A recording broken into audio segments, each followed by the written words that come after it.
This is Reaganism, a podcast dedicated to exploring where the Reagan movement lives today. I'm Roger Zakheim, director of the Ronald Reagan Institute in Washington, D.C. On this episode of Reaganism, Reagan Institute Policy Director Rachel Hoff is joined by Damon Wilson, who is the president and CEO of the National Endowment for Democracy, or NED. They discuss the organization's origins, its connection to President Reagan, and its ongoing mission to promote democracy worldwide. They discuss the importance of supporting grassroots movements, the definition of democracy, and the relationship between U.S. interests and democracy promotion. Wilson addresses criticisms of NED, the impact of U.S. foreign assistance policies, and the need for transparency and accountability in their operations. Hello and welcome to Reaganism. I'm your guest host, Rachel Hoff, and I'm very pleased to be joined today by Damon Wilson. Damon, welcome to Reaganism. Rachel, thank you so much for having me on. It's a pleasure to be with you.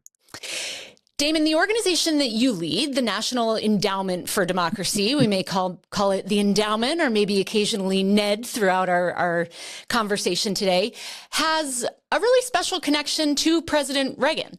Why don't you, for our listeners who maybe might not be familiar with the endowment, share a little bit of the origin story of the National Endowment for Democracy? Absolutely, Rachel.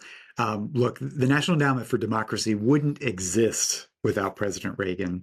President Reagan, at the height of the Cold War, when the Soviet Union was on the march, there were proxy battles around the world, military juntas. He went to the British Parliament, known as Westminster, and he gave an address that became known as the Westminster Address. And it really was a pivot point, a turning point, I think, in Cold War history, where in these difficult days, 42 years ago, he summoned this incredibly optimistic spirit, and he really rallied the sense of the power of freedom and the power of democracy. And he challenged, why do we have to sit back and have it? He called it a deadening accommodation with a totalitarian evil. We don't have to do that. And he laid out a vision and said, democracy, it's not a fragile flower, but it needs cultivating. And he laid out a vision on how the United States could work to help foster the infrastructure for democracy around the world by doing so through private groups supporting private groups. And he talked about political parties and free press and all the elements that go into democracy. And he capped it off with this real incredible sense of, it's almost incredible to think about the height of the Cold War, someone saying that this would be a plan and a hope for the long term, such that the March of Freedom and Democracy would leave Marxism, Leninism on the ash heap of history. Those words, those speech set off a process in the United States over the coming year to work with Congress to form the National Endowment for Democracy, how to lead the campaign that President Reagan called for to build what became NED, a private American foundation, but supported by the American people with a mandate from Congress through a piece of legislation, the NED Act, and really represented Reagan's vision, Congress's mandate, the public trust and public backing of the American taxpayer to really rally and stand behind those that wanted to pursue freedom in their own right around the world. And that's what he did 40 years ago. It was a real turning point, I think, in the Cold War. It gave a sense of optimism to the power of freedom to challenge communism at a really difficult time. That ash heap of history quote is monumental from that speech. That really has stayed the test of time throughout history. But I appreciate you bringing in a couple of other phrases from that speech as well. That democracy is not a fragile flower, but still it needs cultivating. And to do that, President Reagan said we need to foster the infrastructure of democracy. So President Reagan gives this speech. Congress acts to create the National Endowment for Democracy. What does the organization actually do to foster and cultivate that infrastructure of democracy? Sure. So we are essentially America's Foundation for Freedom. We're set up as a foundation, a grant-making body that receives a congressional appropriation each year, and we give it away. We give it away in grants. We're actually one of the most cost-efficient, effective organizations out there because our focus is pushing the money out the door to the front lines of those that are struggling for freedom. So we provide a little over half of our funding really to direct grassroots activists and organizations around the world that are pursuing democratic goals in their own countries. And about half of it goes to what are called the NED core institutes. And those are two institutes associated with the political parties, the National Democratic Institute and the National Republican Institute. They're involved in helping parliaments be more effective and getting voters engaged and doing election observation, political party development, along with what is also known as the Center for International Private Enterprise, associated with business, independent business, because freedom is about freedom to earn money and keep it yourself and not have a government take it, as well as the Solidarity Center, which helps support labor, because the whole tradition really grew out of American labor supporting Polish labor, solidarity during the Cold War. And that tradition remains alive today. And what that means is we give out almost 2,000 grants in over 100 countries around the world, with a particular specialty in the tough places and the places that are the most closed, the most repressive, frankly, where it's difficult for governments to have presences or embassies. There were no missions oftentimes, or it's a place where private capital, private philanthropy is not welcome and can't be there. And that's where NED goes in with that congressional backup to support those who are pushing for democratic rights, fundamental freedoms in China, in Russia, in Burma, in Venezuela, all around the world. Sometimes when we talk about big words, especially, I think it's useful to define key terms. Tell us how you define democracy.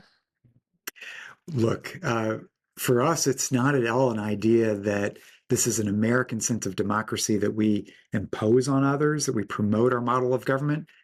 It's the basic sense that people have the right to freely determine their own future. And how do we support them in their struggle and their culture and their religion and their context to do what people want around the world? How do we pursue dignity by having fundamental freedoms and a voice in shaping the future of our society? And so it really is not about imposing my concept of democracy or a concept here, but it is about some of these fundamental democratic principles and giving lift to them.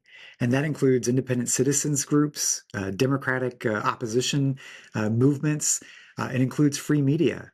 And so maybe, Rachel, if you unpack that, what does it really represent? So, many of your listeners might have heard the story of Mahsa Amini, the young woman who died because she was incorrectly wearing her headscarf and killed by the theocracy, the regime in Iran. That story could have been lost as a local incident, a local story. But for NED partners who helped take it, tell that story to the world, get it out to the world, and by getting it out to the world, getting it back into the Iranian people. It's NED partners who are on the island of Cuba that have used arts and culture to help inspire a sense of dignity, of resistance to state control, or other Cuban partners, sometimes based outside the country, that have documented how that state is a kleptocratic mafia state that's really depriving its citizens of all the resources that come into Cuba. And so it's manifest in very pragmatic, very practical ways. We know today about 48 police stations around the world that were run by the Chinese Communist Party to extend the reach of the long arm of the CCP to intimidate dissidents, but in free societies. One of them in Manhattan, where we've now had a couple of arrests, thankfully. And that's because of a NED partner with a small grant documented what was happening with this repression and got it into the hands of law enforcement and free societies to help us protect our democracies. So that's the kind of work. And that comes again back to the basics of how do people pursue dignity, their own fundamental freedoms in their culture and their society. There's so many interesting threads to pull on there. I like this concept of, kind of less of us, more of them, right? It's about the people around the world who want to live in freedom. One of the other great parts from President Reagan's Westminster speech, when he says the idea that anybody would be incapable of democracy or that they would want to live under totalitarianism is he doesn't use the word bonkers, but I'll paraphrase to say such. He says it's cultural condescension to say that anybody would choose to live under any system other than a free society that guarantees that dignity that you mentioned. That's so right. less Rachel, of us, more of. Oh, sorry. he underscored that cultural sensitivity. Like, we're not imposing our culture, but it's being culturally imperialistic or arrogant to say that somebody would just prefer to live under the hard hand of a dictator, and that we should respect those who strive for themselves, who seek freedom themselves.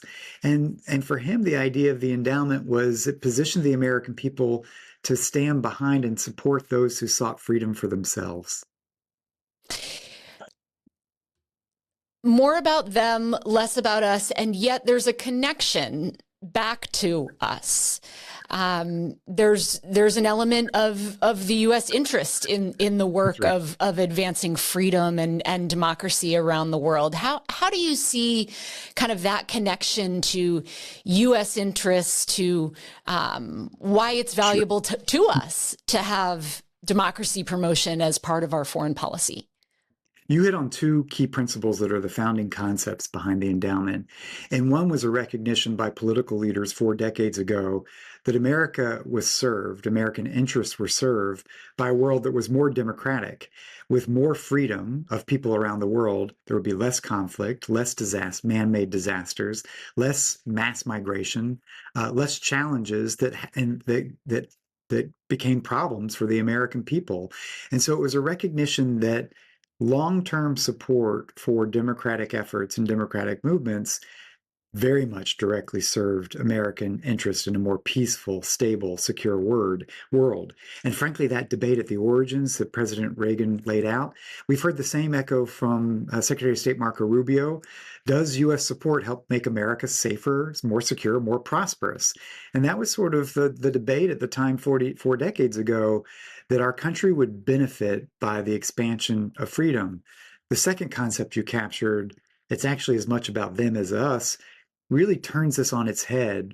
You often hear people talk about, and we've had big debates over USAID recently, which you've heard people talk about USAID implementers, that they're implementing projects for someone else.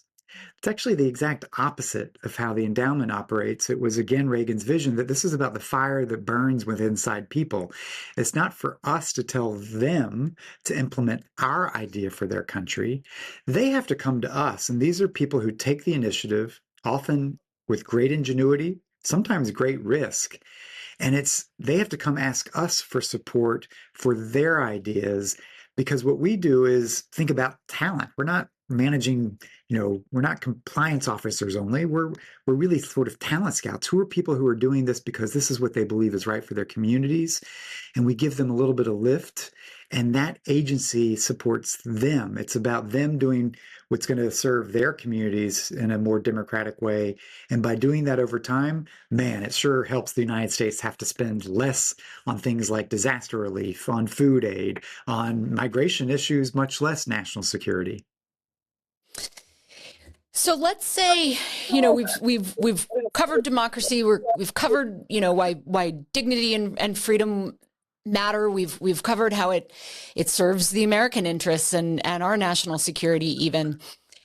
How do you wrestle with any tension that some might see between the idea of promoting or fostering democracy abroad and this concept of national sovereignty that's also very important to the way that the world operates today, or at least the way that we want it to operate? I think the beauty of the concept is that legitimacy rests in the will of your people. It rests in the perspective of your people. And even authoritarians have some degree ceded that point. It's why you see a lot of dictators go through staged elections, whether in Russia or Belarus. It's why you see China often talk about their version of democracy. It's almost as if they're ceding the philosophical concept that legitimacy rests with your people, with the will of your people. And so this is really, you see in many cases that a country like Armenia protects its sovereignty through its democracy, because when you have a corrupt, captured elite, that allows an outside influence or power to sort of buy and capture those elite interests. It allows for kleptocrats to work together to protect their personal bank accounts rather than protect the sovereignty of the nation. And so by anchoring sovereignty of a nation in the will of the people, democracy becomes a guarantee for sovereignty. And so for the way I think about this, first of all, we don't impose ourselves anywhere. We only respond to demand. So we will only respond to people, and we recognize the power of people, ordinary people doing extraordinary things, and recognize their right to their fundamental freedoms to support them. So we don't impose. They have to come to us knowing who we are, knowing that we're funded through Congress and the American people, and say, we want to do some things and we'd like your support. We have a very good, strong due diligence vetting process. And then we give that some backup. And so the way I think about it, this is how the American people side, not just with a few allies here and there as countries, as governments, but this way the American people can side with billions of people who can be our friends and allies, billions of people that are pro-freedom, that want to be America's friends and partners around the world. And I think this is a way to really think about anchoring their sense of sovereignty and their ability to have a say about their future in their own country. And that's a little bit how I think about the relationship between democracy and sovereignty. Yeah, it's such an important distinction to make, even when we speak casually about other countries, whether we're saying something about China or about Russia or about Iran, to make that distinction between the political leaders who are currently in power in any of those countries and the Chinese people, the Iranian people, the Russian people. There's often, especially in authoritarian or oppressive societies, a very big delta between the two. And Rachel, we've had at the Reagan Institute, when Vladimir Kara-Murza, both before and after his release from imprisonment inside Russia, he really stressed this point to Americans. He said, please don't treat a dictatorship like the dictator. Recognize the people. And I think that's partly why we often have a lot of criticism coming from the Chinese Communist Party or Dmitry Medvedev himself. And I like to think about it, the fact we're actually the best friends of the people of Russia, the people of China, the people around the world. Those are our partners and our allies.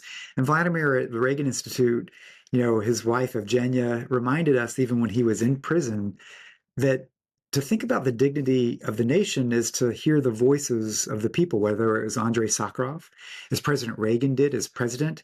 Yes, he spoke to the Soviets. He sat down with Gorbachev, but he heard the dissidents. He saw them. He gave respect to them. He wrote them letters, and ultimately he hosted them in the Oval Office, and he powerfully used his words to speak over the Soviet leadership, to speak directly to the Russian people. And I think that was like a pretty important respect for the sovereignty of the Russian people's dignity. And that's a message that we hear from so many dissidents today, to equate their country or even their struggle with a dictatorial, authoritarian, often corrupt leader.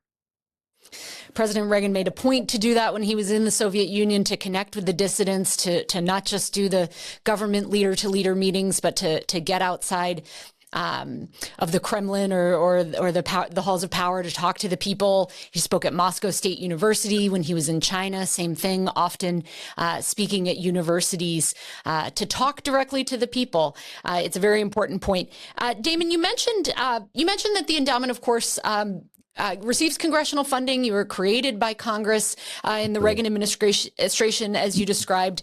And of course, in the current political moment, government funding is on the table in ways that are new and different than the ways that it has been before. And the endowment has been the subject of some criticism. And if it's all right, I'd like to just give you the opportunity to take on some arguments that question the organization and the work that it does. I'll start with a quote from a recent piece from the New Criterion. It speaks, I think, in some ways to the Reagan legacy that we've been discussing already. The quote is this: "The NED is a relic of the Cold War that has outlived its usefulness and no longer serves any pressing purpose in terms of advancing national interests." What say you, Damon Wilson? Sadly, one of the things that was so inspiring to me as a kid is someone whose best friend was a third grader whose father had escaped from communism, Nicolae Ceausescu's Romania. And to hear President Reagan articulate at such a difficult moment that kind of support, I see that all the time today when people show up here or we visit around the world, where people are struggling against despotic rule, corrupt rule, against authoritarians. And these authoritarians aren't just authoritarians. We see Russia's invasion of Ukraine, support from Beijing, and an unlimited, unbarred partnership, North Korean troops involved, Iranian drones. We see are an axis of aggressors. These are our American adversaries. And so I wish that we could say we were a relic of the Cold War, but I believe in Ronald Reagan's optimism that democracy is not fragile. It's not a fragile flower, but we have to stay committed to investing in freedom around the world. And so many people around the world, we've been through not just 2 decades of a democratic recession, we've actually been through a sharper period of authoritarian resurgence where we've seen authoritarians use money trails, kleptocracy, use information as information operations, use a way to project their influence that is really sharp and undermines the rule of law. It undermines American business and workers by the way they corrupt rule of law structures. And so I think there's an urgency to the free world, to democracies, helping to stand by those who believe that they should also have the right to live in dignity of a democracy, and that there's an urgency to this work today that I think is commensurate with the time that President Reagan was there. And I think we see this in the evidence of what I would call demand. Again, we don't go out and look and push for projects on folks. We've seen an increase since Russia's crackdown on opposition at home, since the protests in Cuba when I started at NED 3 years ago and the crackdown of the regime. We've seen an increase in groups and proposals coming from Cuba, coming from inside Russia, saying, we want to actually do something. We want to actually push for space. And it really shows there's an extraordinary demand out there for democracy and freedom right now at a time when it's being challenged globally. And I think the American people, we face a choice of whether we just turn our back and watch as people are imprisoned, arrested, often killed, or like President Reagan, do we say, we want to offer them certainly some moral support. We see you, we hear you, we call out your name, and in some cases, some very modest material support. They aren't doing this because of the United States, because of NED. They're doing this because of their love for their country.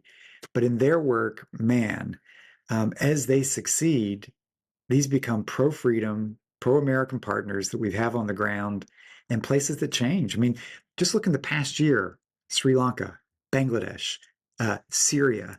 They might not be on every listener's radar screen, but there were dramatic changes of authoritarian collapse in Bangladesh.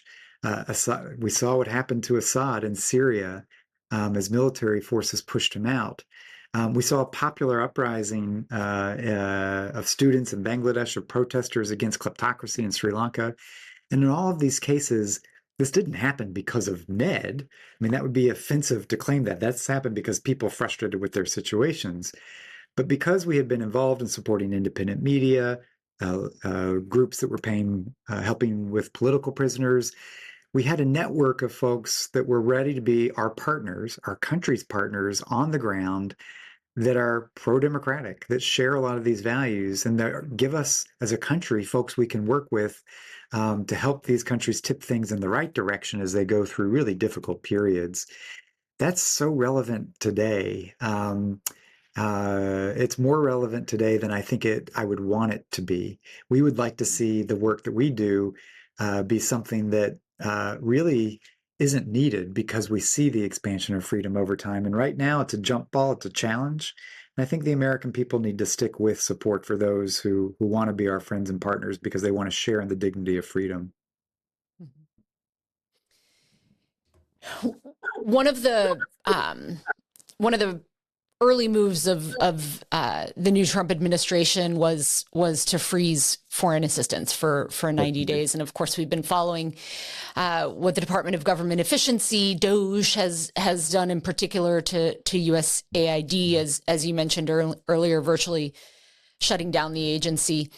How does what's going on with DOGE and the foreign assistance freeze impact the work of the endowment and the core institutes?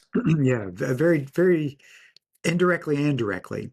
So first of all, let me say it makes absolute sense with the new administration. That administration has absolutely the sense, let's review what we're doing. Does this work for American taxpayers? Are we getting what we need? Does this serve our country's interests? I think that's a very reasonable conversation to have. We've heard President Trump speak to this. We've seen Secretary Rubio really spell out, even on his first trip to Central America and Guatemala and Dominican Republic, and talk about these are things that we can point to and see that we're supporting in a place like Guatemala that is incredibly essential to American interests because it's helping actually undermine the reasons for mass migration to our country in that circumstance, or is dealing with fentanyl that might be shipped into our country. Like we want to be out there on the front lines working these issues with partners on the ground so they don't reach our shores. So I think it's a very natural thing to think about. Let's take a review. Let's understand what's happening. And to put an emphasis on efficiency, I am with you on that. This is one of the things that I think where the endowment has a model to offer. We are a public-private partnership. We get 83 cents on a dollar to the front line, and that number is going up as we go through our own efficiency processes here. We're able to do things that are quite non-bureaucratic. We're not a big government agency. We're a small organization. Our staff speaks 66 languages around the world, so we can be very nimble in a crisis, move things pretty quickly in a way that ensures that America's relevant when there's an opening, when there's a crisis, when there's an opportunity. We can be there to help leverage those opportunities for something that makes a lot of sense for this country. And I think the emphasis on how to do these things in a way that's smart, where there's political support and there's efficiency, that's NED. What we're going through right now is it's difficult. It's a little messy. It's impacted the endowment, not directly because we're not actually foreign assistance. We're funded through another, I won't get into all the technical side of it, but we're not considered foreign assistance. And yet we don't have access to our funds right now. And it's not exactly clear why. So we've had to halt our grant making around the world, and we've had to halt our support for pro-freedom actors globally. We're working that with the administration. We're working that with Congress. I think it's pretty urgent because you don't just turn this work off. When you turn some of this work off, you end up breaking things. You end up putting organizations out of business. They lay off their staff. And in some places, if you stop this work inside Cuba, inside China, you also might expose your people, your organization, expose them to authorities that are going to really challenge them. And so I think it makes sense to be smart about what we're doing, but I think we have to be careful not to cede this space and give our adversaries an upper hand where the authoritarians feel they can be confident. They can go after America's friends. They can go after the people on the ground that actually have a lot of shared values with the American people. I think that's a danger we need to avoid in this moment right now. I'm really eager and hopeful that we can work with the administration and Congress, get access to our funds, which have been already appropriated by Congress. We've got them. They're sitting in our account at Treasury, and get them back out in the field to show that the American people are going to stand by those people that are seeking freedom. Say a bit more, if you would, about the consequences of if that doesn't happen, whether that's for the people that you're working with, the demand that you talked about earlier, the freedom fighters around the world who are looking for support, and the beneficiaries of NED grants. What do they face? What's likely to happen to them and their causes? And then maybe also that link back to U.S. interests in U.S. national security, and you alluded there too to others who may fill the space. What impact are we likely to see? Sure. I mean, well, you can think about, like, if you're supporting getting free access to independent information into an environment like North Korea with radio broadcasts, into China with some incredible work that helps Chinese get through and over the Great Firewall to access information.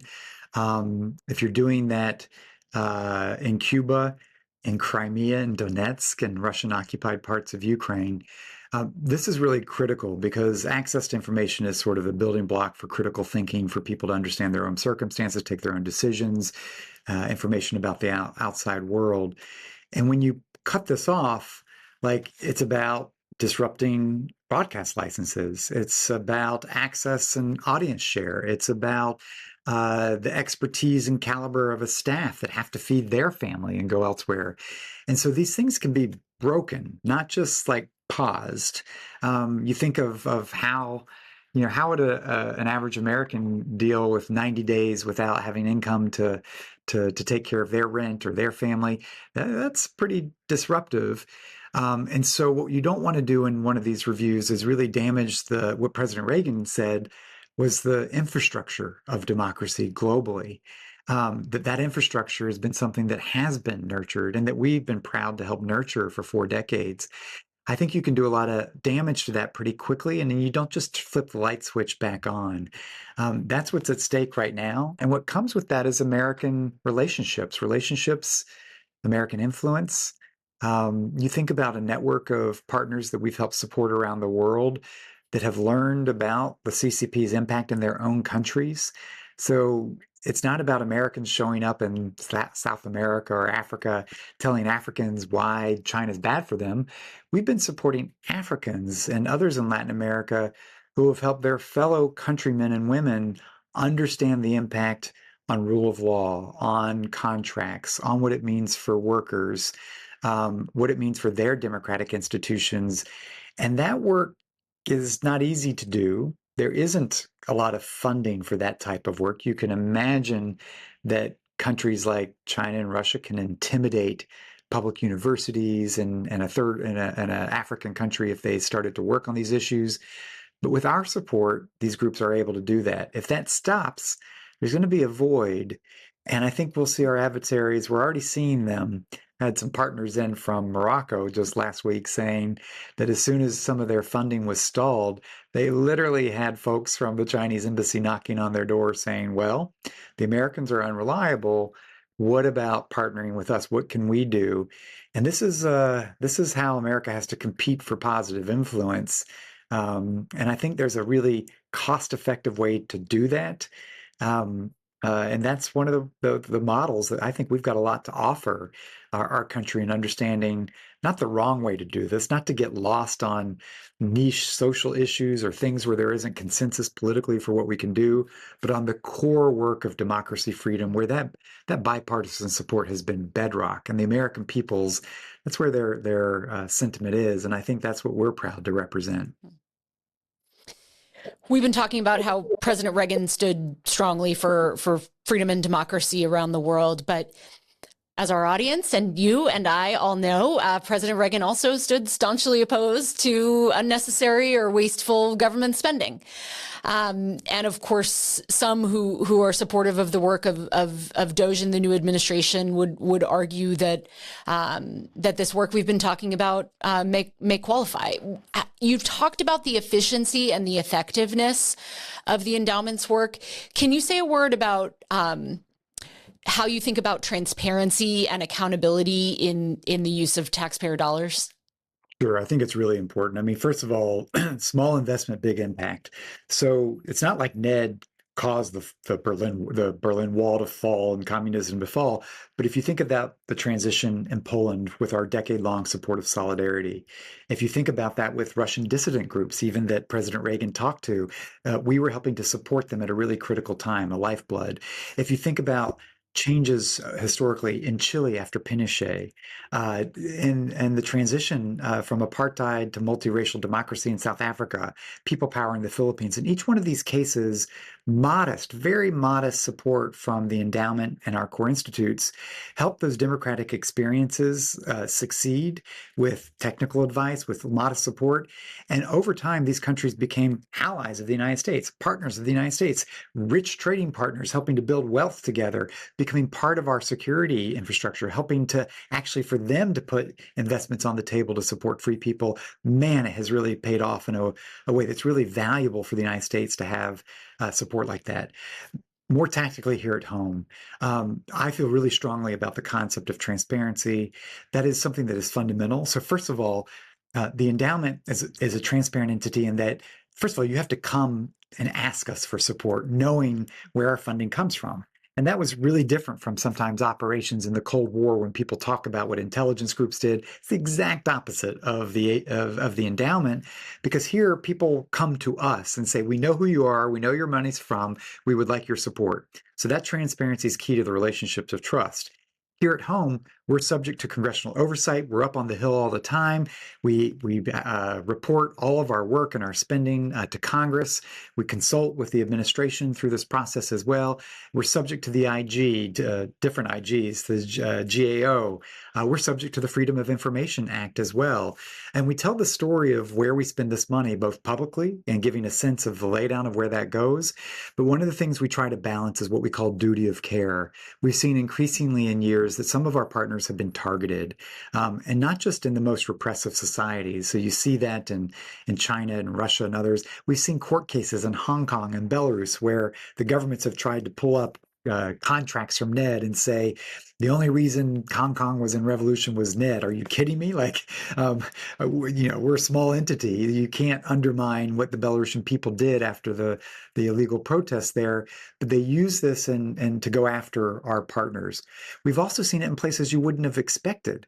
And in Tunisia, which was actually had a big democratic opening during the Arab Spring, it's now been backrolled, and some of our partners are now in prison. We're in a country like Georgia today where you see some of the folks that we've supported being targeted, beaten up. And so it's really quite difficult out there. So we maintain full transparency with our oversight committees in Congress. We're up there all the time. We share with them, talk to them about the details of what we do, but we're careful about sharing names and specific identity of those who could be targeted around the world. But it's really important. I mean, at the end of the day, we have to have the trust of the American people, the support of a bipartisan backing of Congress, and we want to earn that by being transparent in how we operate, how we tell our story. That's partly why I'm talking to you today, and we'll do that with anyone who really asks. I think in a democracy, it's really important to understand where the money goes, and I'm really proud that we've got a track record. Clean audits, independent audits that are done of our finances. We've got a way to show there's a way to do this without for-profit contractors, big overhead costs, big cumbersome contracts that spend most of their money in Washington.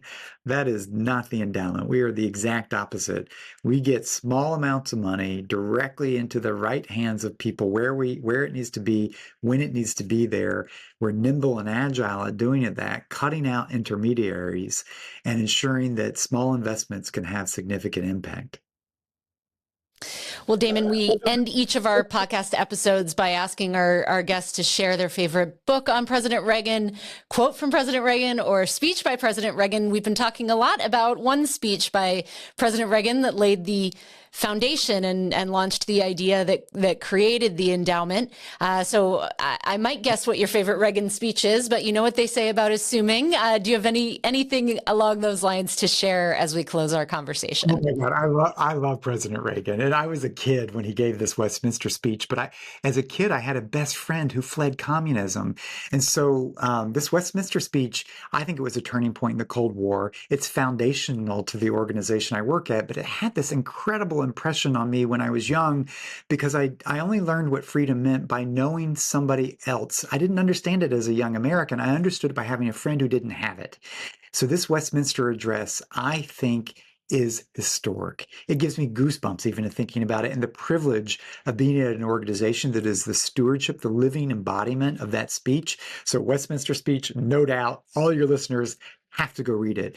But in that speech, and I said a couple of the things, he was so audacious about, like, why should we live in, why must we in freedom, but why must freedom wither? And that's what he said. Why must freedom wither in a quiet, deadening accommodation with totalitarian evil? We don't need to just accept that evil is out there.